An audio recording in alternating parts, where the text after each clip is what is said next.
didst never tell me. I take it much unkindly that thou, Iago, who hast had my purse as if the strings were thine, shouldst know of this. Well, but you will not hear me! Never had a dream of such a matter. Abhor me. Thou toldst me thou didst hold him in thy hate. Despise me if I do not. 3 great ones of the city, in personal suit, to make me his lieutenant, off-capped to him. And by the faith of mine, I know my price. I am worth no worse a place. But he, as loving his own pride and purposes, evades them with a bombast circumstance horribly stuffed with epithets of war, and in conclusion, none suits my mediators. For certes, says he, I have already chosen my officer. And what was he? Forsooth, a great arithmetician, one Michael Cassio, a Florentine, who never set a squadron in the field, nor the division of a battle knows more than a spinster. Mere prattle without practice is all his soldiership, but he, sir, had the election. And I, of whom his eyes had seen the proof at Rhodes, Cyprus, and on other grounds, Christian and heathen, must be lead and calmed. He, in good time, must his lieutenant be, and I, God bless the man, his moorship's ancient. By heaven, I rather would have been his hangman. But there's no remedy. 'Tis the curse of service. Preferment goes by letter and affection, not by the old gradation when each second stood out to the first. But, sir, be judge yourself whether I in any just turn am find to love the moor. I would not follow him then. Oh, sir, content yourself. I follow him to serve my turn upon him. We cannot all be masters, nor all masters cannot be truly followed. You shall mark many a duteous and meek crooking knave who, doting on his own obsequious bondage, wears out his time, much like his master's ass for naught but provender, and when he's old, cashiered. Whip me such honest knaves. Others there are who, trimmed in forms and visages of duty, keep yet their hearts depending on themselves. And such a one I do profess myself, for it's as sure as you are Roderigo. Were I the moor, I would not be Iago. In following him, I follow but myself. Heaven's my judge, not I for love or duty, but seeming so, for my peculiar end. I am not what I am. What a full fortune does the thick-lipped own if he can carry it thus. Call up our father. Rouse him. Make after him. Poison his delight. Proclaim him in the streets. Here is her father's house. I'll call aloud. What ho, Brabantio? Signor Brabantio, ho! Aye, what ho, Brabantio? Thieves! Thieves! Look to your house, your daughter, and your bags! Thieves! Thieves! What is the reason of this terrible summons? What is the matter there? Signor, is all your family within? Are all doors locked? Why, wherefore ask you this? So, sir, you're robbed! For shame, put on your gown. Your heart is burst. You've lost half your soul. Now, very now, an old black ram is topping your white ewe. Arise, arise, arise, I say! What, have you lost your wits? Most Reverend Signor, do you know my voice? Not I. What art thou? My name is Roderigo. Thou wert so welcome.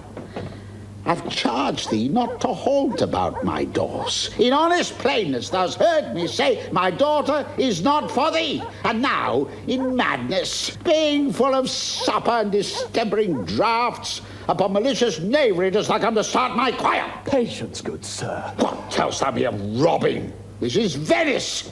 My house is not a grange. Most grave Brabantio, in simple and pure soul I come to you. Sir, you are one of those who will not serve God if the devil bids you. Because we come to do you service and you think we're ruffians, you'll have your daughter covered with a Barbary horse. You'll have your nephews neigh to you. What profane wretch art thou? I once come to tell you, your daughter and the mower are now making the beast with two backs. Thou art a villain! You are a senator. This thou shalt answer. I know thee, Roderigo! Sir, I will answer anything, but I beseech you, if it be your pleasure and most wise consent, as partly I find it is, that your fair daughter at this odd, even, and dull watch of the night, transported with no worse nor better guard than with a knave of common hire, a gondolier, to the gross clasps of a lascivious Moor. If this be known to you and your allowance, we then have done you bold and saucy wrongs, but if you know not this, my manners tell me we have your wrong rebuke. Your daughter, if you have not given her leave, I say again, hath made a gross revolt, tying her duty, beauty, wit, and fortunes in an extravagant and wheeling stranger of here and everywhere. Straight satisfy yourself, if she be in her chamber or your house, let loose on me the justice of the state for thus deluding you. Strike on the tinder hoe. Give me a taper. Call up all my people. Lie! I say lie! Farewell, for I must leave you. It seems not meet nor wholesome to my place to be produced. As if I stay, I shall, against the Moor. For I do know the state, however this may gall him with some check, he cannot with safety cast him, for he's embarked with such loud reason for the Cyprus wars, which even now stand in act, that for their souls another of his fathom they have none to lead their business, but that you shall surely find him lead to the sanctuary, the raised search, and there will I be with him, so farewell. It is too true an evil. Gone she is. And what's to come of my despised time is naught but bitterness. Now, Roderigo, where dost thou see her? Oh, unhappy girl, with the Moor, says. Who would be a father? How didst thou know 'twas she? She deceives me. Past thought. What said she to you? Get more tapers. Raise all my kindred.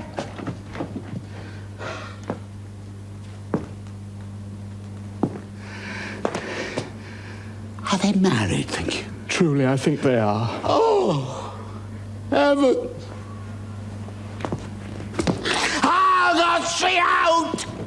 Oh, treason of the blood. Fathers from hence, trust not your daughters' minds by what ye see 'em act.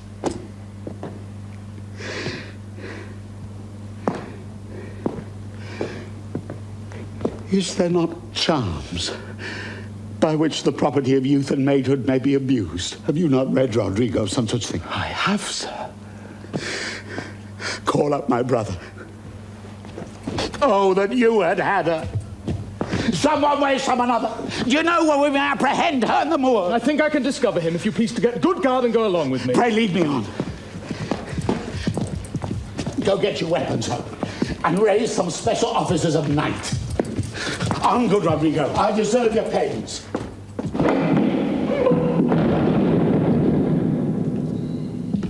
So in the trade of war, I've slain men, yet do I hold it very stuff of conscience to do no contrived murder. I lack iniquity sometimes to do me service.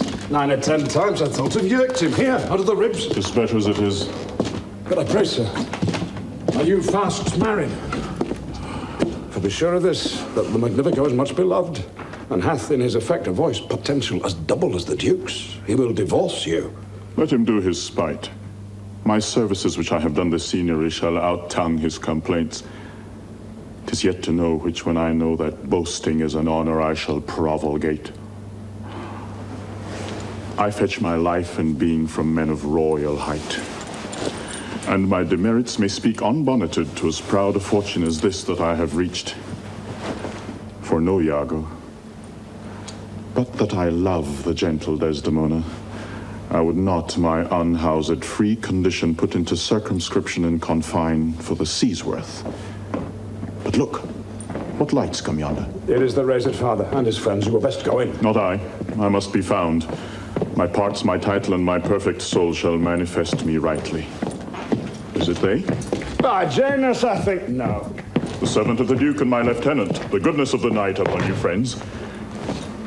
What is the news? The Duke does greet you, General, and he requires your post-haste appearance, even on the instant. What's the matter, think you? Something from Cyprus, as I may divine. It is a business of some heat.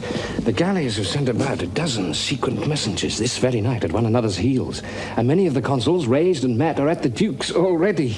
You have been hotly called for. When, being not at your lodging to be found, the Senate sent about 3 several quests to search you out. 'Tis well I'm found by you. I'll but spend a word here in the house and go with you.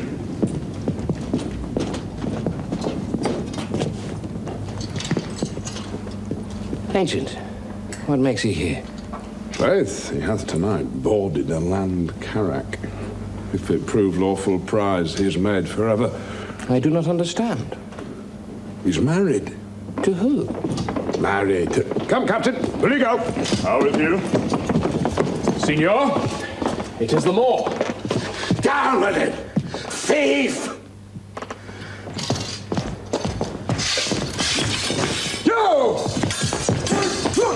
Roderigo, I'm for you! Keep up your bright swords, for the dew will rust them. Good Signor, you shall more command with years than with your weapons. Oh, thou foul thief! Where hast thou stolen my daughter? Damned as thou art, thou hast enchanted her. For I refer me to all things of sense. If she in chains of magic were not bound, whether a maid so tender, fair, and happy, so opposite to marriage that she shunned the wealthy curly darlings of our nation would ever have, to incur a general mock, run from her guardage to the sooty bosom of such a thing as thou, to fear, not to delight. Judge me the word, it is of gross incense that thou hast practised on her with foul charms, abused her delicate youth with drugs or minerals of weak emotion. I'll have it disputed on. 'Tis probable and palpable to thinking, and therefore apprehended to attach thee as an abuser of the world, a practicer of arts inhibited and out of warrant. Lay hold upon it. Hold your hands! Were it my cue to fight, I should have known it without a prompter. Where will you that I go and answer this your charge? To prison, till fit time of law and course of direct session call thee to answer. What if I do obey? How may the Duke be therewith satisfied, whose messengers are here about my side upon some present business of the state to bear me to him? 'Tis true, most worthy Signor. The Duke's in council, and your noble self, I'm sure, is sent for. How the Duke in council in this time of the night? Bring him away! Well, it's not an idle cause. The Duke himself, or any of my brothers of the state, cannot but feel this wrong as for their own. For if such actions may have passage free, bond slaves and pagans shall our statesmen be.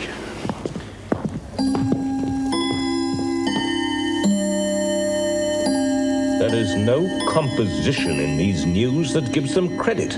Indeed, they are disproportioned. My letters say 107 galleys. Mine 140. Mine 200. But though they jump not on a just account, yet do they all confirm a Turkish fleet and bearing up to Cyprus. Nay, it is possible enough to judgment. I do not so secure me to the error. But the main articles I do approve in fearful sense. A messenger from the galleys. Now the business. The Turkish preparation makes for Rhodes. So was I bid report here to the state. By Signor Angela.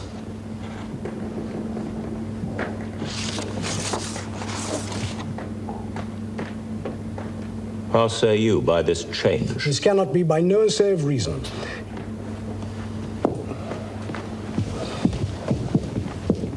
Tis a pageant to keep us in false gaze. When we consider the importance of Cyprus to the Turk, and let ourselves again but understand that as it more concerns the Turk than Rhodes, so may he with more facile question bear it, in that it stands not in such warlike brace and altogether lacks the abilities that Rhodes is dressed in. Nay, in all confidence, is not for Rhodes. Here is more news. The Ottomites, Reverend and Gracious, steering with due course towards the Isle of Rhodes, have there enjointed with an after fleet. How many, as they guess? Of 30 sail. And now they do re-stem their backward course, bearing with frank appearance their purposes towards Cyprus. Signor Montano. 'Tis certain then for Cyprus. Marcus Vakikos is not here in time? He's now in Florence. Right from us. Bid him post-haste dispatch. Here comes Brabantio and the valiant Moor. Valiant Othello. We must straight employ you against the general enemy, Ottoman. Oh, I did not see you. Welcome, gentle senior. We lacked your counsel and your help tonight. So did I yours. Could your grace pardon me? Neither my place nor aught I heard of business hath raised me from my bed, nor doth the general care take any hold of me. Why? What's the matter? My daughter. Oh, my daughter. Dead? Aye. To me. She is abused, stolen from me, and corrupted by spells and medicines brought of mountebanks. For nature so preposterously to her, being not deficient, blind, or lame of sense, sans witchcraft could not. Whoe'er he be, that in this foul proceeding hath thus beguiled your daughter of herself and you of her, the bloody book of law you shall yourself read in the bitter letter after your own sense. Yea, though our proper son stood in your action. Humbly I thank your grace. Here is the man, this Moor, who now it seems your special mandate for the state affairs hath hither brought. We are very sorry for it.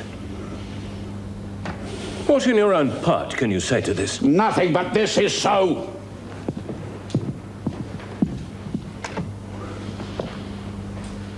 Most potent, grave, and reverend seigneurs, my very noble and approved good masters, that I have ta'en away this old man's daughter, it is most true. True, I have married her. The very head and front of my offending hath this extent, no more. Rude am I in my speech, and little blessed with the set phrase of peace. For since these arms of mine had 7 years' pith till now, some 9 moons wasted, they have used their dearest action in the tented field. And little of this great world can I speak more than pertains to feats of broil and battle. And therefore, little will I grace my cause in speaking for myself. Yet by your gracious patience, I will a round, unvarnished tale deliver of my whole course of love. What drugs, what charms, what conjuration, and what mighty magic. For such proceedings am I charged withal. I won his daughter. A maiden, never bold of spirit, so still and quiet that her motion blushed at herself, and she, in spite of nature, of years, of country, credit, everything, to fall in love with what she feared to look on. 'Tis a judgment maimed and most imperfect, that will confess perfection, so could err against all rules of nature, and must be driven to find out cunning practices of hell why this should be. I therefore vouch again, there was some mixtures powerful of the blood, with some dram, conjured to this effect. Hey, right upon her! Vouch, this is no proof, without more certain and more overt test. But Othello, speak, did you, by indirect and forced courses, subdue and poison this young maid's affections? Send for the lady to the sagittary, and let her speak of me before her father.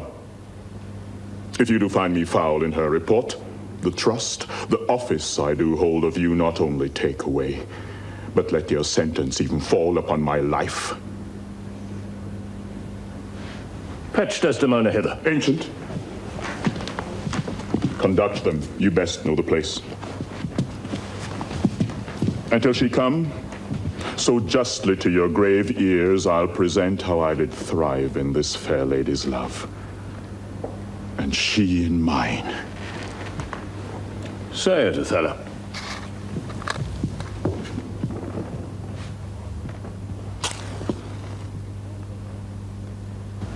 Her father loved me,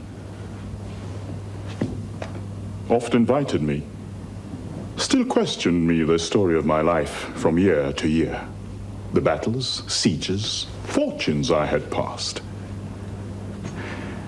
I ran it through, even from my boyish days to the very moment he bade me tell it, wherein I spake of most disastrous chances, of moving accidents by flood and field, of hairbreadth escapes and the imminent deadly breach, of being taken by the insolent foe and sold to slavery, and my redemption thence, and with it all my travels' history, wherein of Antra's vast, deserts idle, rough quarries, rocks and hills whose heads touch heaven, it was my hint to speak.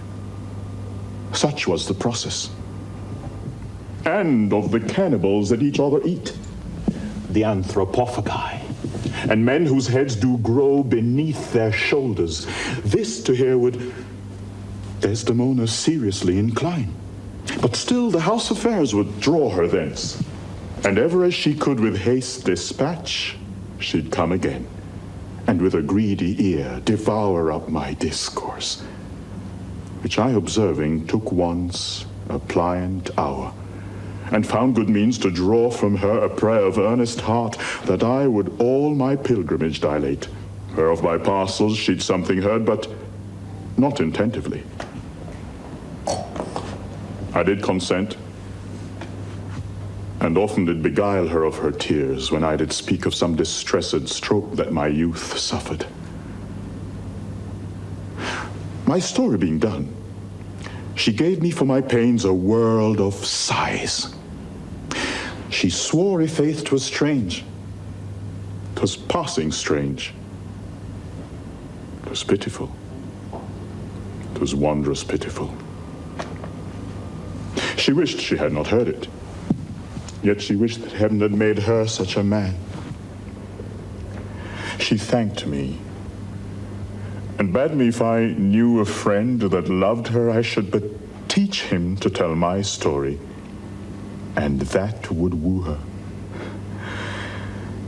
Upon this hint I spake. She loved me for the dangers I had passed, and I loved her that she did pity them. This only is the witchcraft I have used. Here comes the lady. Let her witness it.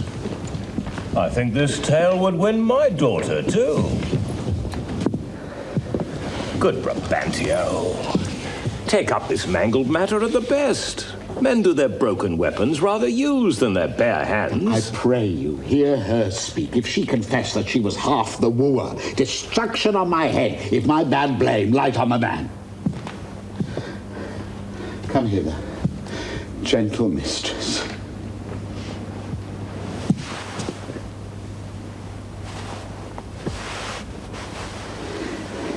Do you perceive, in all this noble company, where most you owe obedience,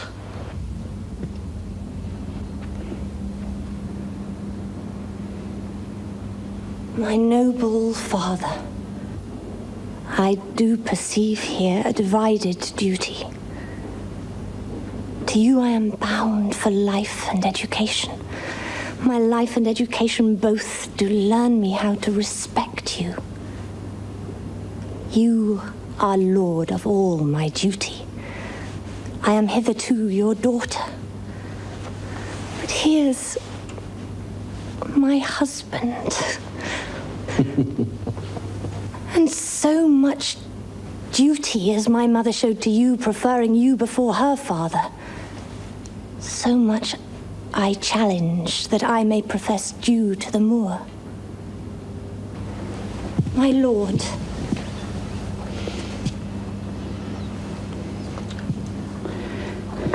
God by you, I done. Please it your grace, I'm for the state affairs. I'd rather to adopt a child than get it. Come here, the Moor. I hear, do give thee that with all my heart. Which but thou hast already with all my heart, I would keep from thee.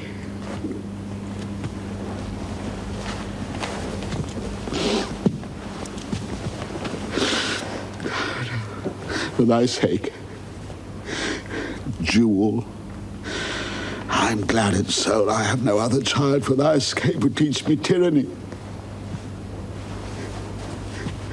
To hang clogs on 'em.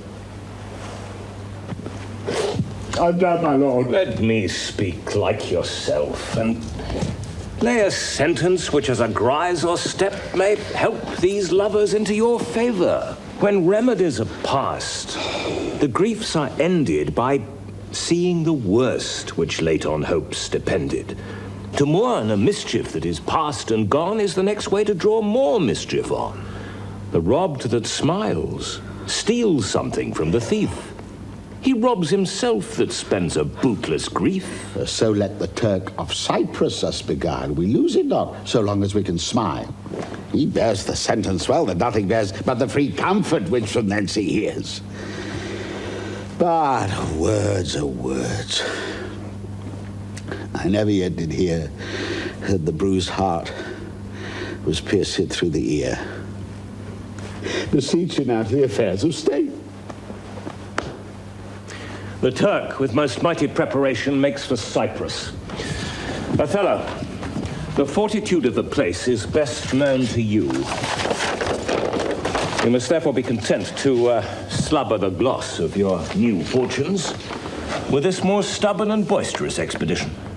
The tyrant custom, most grave senators, hath made the flinty and steel couch of war my thrice-driven bed of down. I do agonize a natural and prompt alacrity I find in harness, and would undertake this present wars against the Ottomites. Most humbly, therefore, bending to your state, I crave fit disposition for my wife, as levels with her breeding. If you please, be it at her father's. I'll not have it so. Nor I. Nor I. I would not dare reside to put my father in impatient thoughts by being in his eye. O most gracious Duke. What would you, Speak.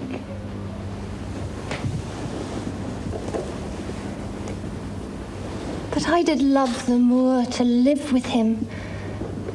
My downright violence and scorn of fortunes made trumpets to the world.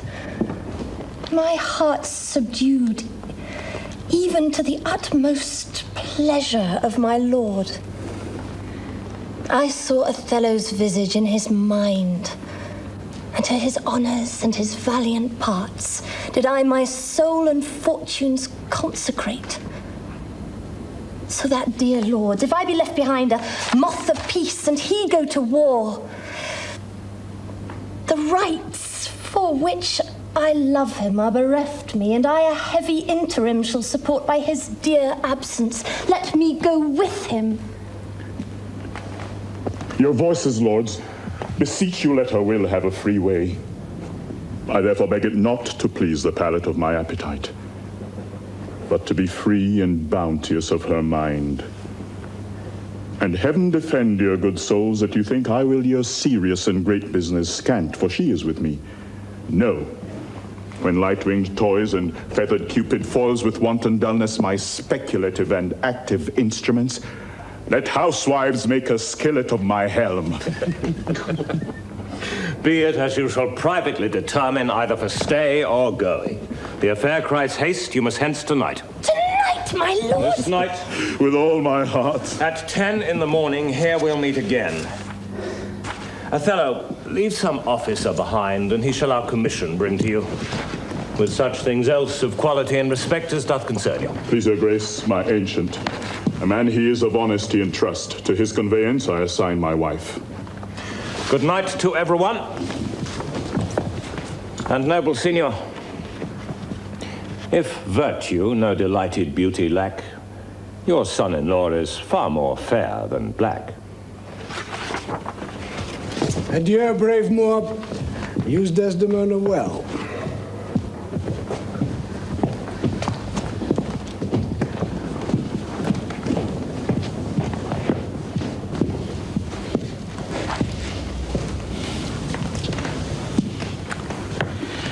Look to her, Moor, if thou hast eyes to see. She has deceived her father, and may thee. My life upon her faith.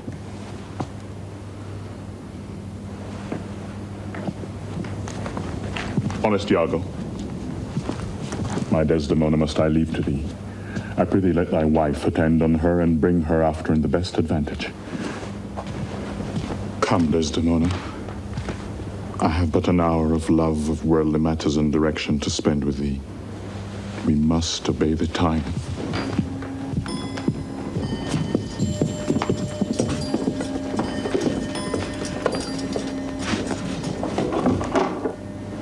Iago!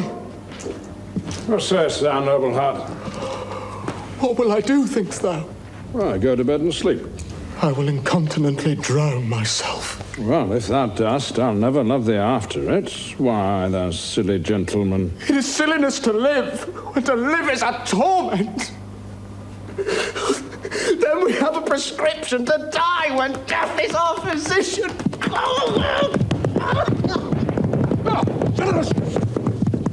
Ever since I could distinguish between a benefit and an injury, I never found a man that knew how to love himself. There, I would say I would drown myself for the love of a guinea hen. I would change my humanity with a baboon. What should I do? I confess, it is my shame to be so fond, but it is not in my virtue to amend it. Virtue? A fig. 'Tis in ourselves that we are thus or thus.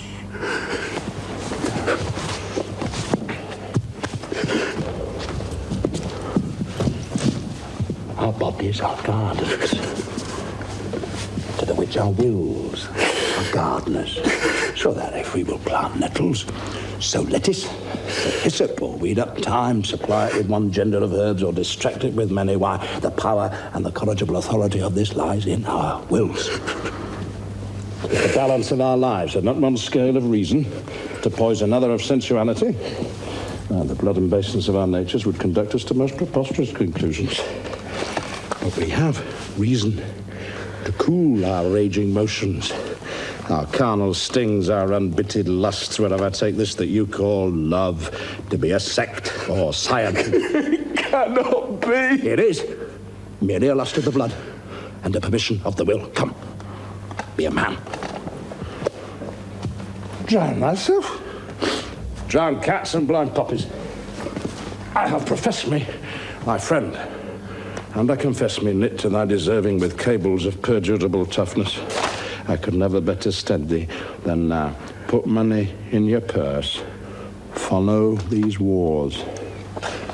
Defeat thy favour with a usurped beard. I say, put money in your purse. It cannot be that Desdemona should long continue her love unto the Moor. Put money in your purse. No heed of her. It was a violent commencement, and thou shalt see an answerable sequestration. Therefore, put money in your purse. These Moors are changeable in their wills. Fill thy purse with money. When she's sated with his body, she'll find the error of her choice. She must have change. She must. Therefore, put money in your purse. Thou shalt enjoy. Therefore, make money. A pox a drowning, 'tis clean out of the way. Seek thou rather to be hanged encompassing thy joys than to be drowned and go without her. Wilt thou be fast to my hopes? Thou art sure of me. Go make money. I've told thee often, I told thee again and again. I hate the Moor. My cause is hearted. Thine has no less reason. Let's be communicative in our revenge against him. If thou canst cuckold him, thou dost thyself a pleasure. Me, a sport. There are many events in the womb of time which will be delivered. Trevor, go. Provide thy money.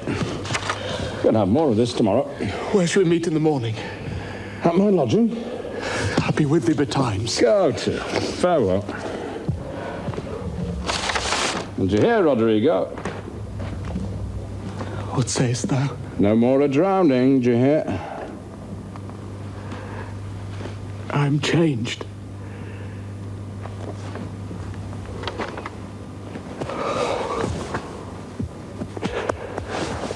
I'll go sell all my lands. Go to, farewell.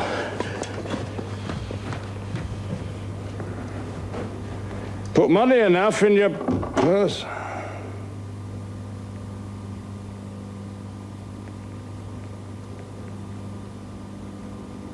Lest I ever make my fool my purse.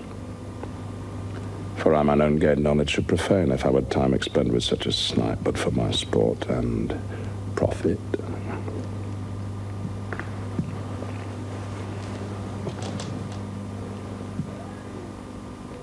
I hate the moor.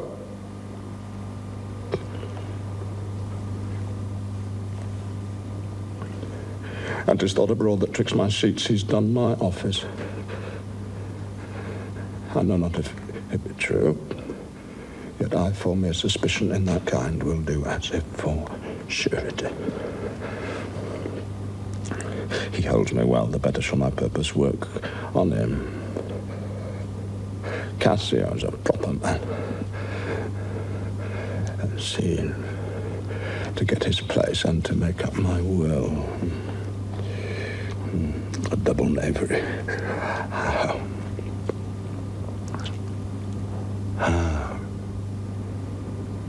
That's it. Up to some time to abuse Othello's ear, that he's too familiar with his wife. He has a person and a smooth disposed to be suspected, framed to make women false.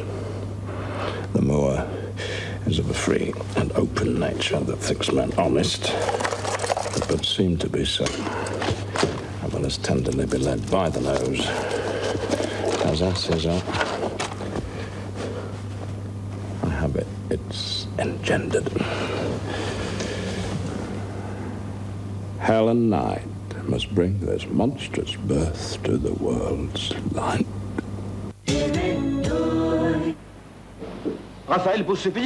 Sexta-feira, em Cine Estúdio, o filme